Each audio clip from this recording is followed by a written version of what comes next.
আহা, আজ তো হাটবার। আজ একেবারে রাজকীয় ভোজ দেব নিজেকে। ইলিশ, মিষ্টি, গোলাপ জল। আহা,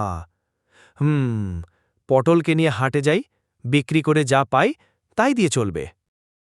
মিয়া আমি জানি তুমি আমাকে বিক্রি করতে চাইছ। না, আমি যাব না। আর তোকে কিছুতেই রাখা যাবে না। আজ হাটেই চল। এই যে হারাধান ভাই, কি চান হাটে? এই ছাগলটা বিক্রি করতে চাই।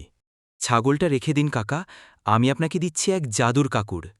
এটা কোনো সাধারণ প্রাণী না, একবার ঘরে রাখলেই আপনি হয়ে যাবেন ধনী।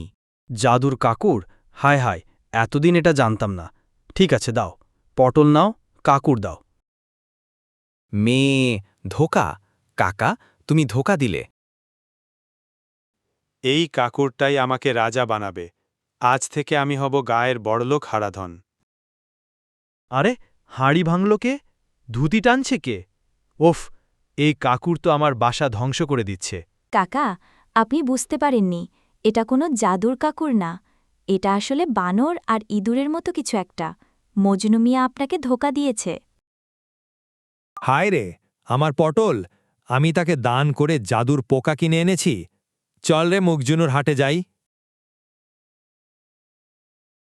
এই নাও, তোমার কাকুর। আমার ছাগলটা ফেরত দাও। আরে কাকা, এ কি করলেন? এই পোকা তো আমাকে কামড়াচ্ছে, বাঁচাও। হি, এখন বোঝো কাকা। পটল, রে, তুই আমার রাজা। তোকে আর কখনো বিক্রি করব না।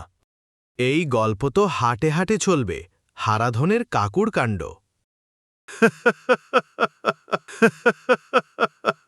এরকম আরও মজার ভিডিও পেতে চ্যানেলটা সাবস্ক্রাইব করে পাশেই থাকো।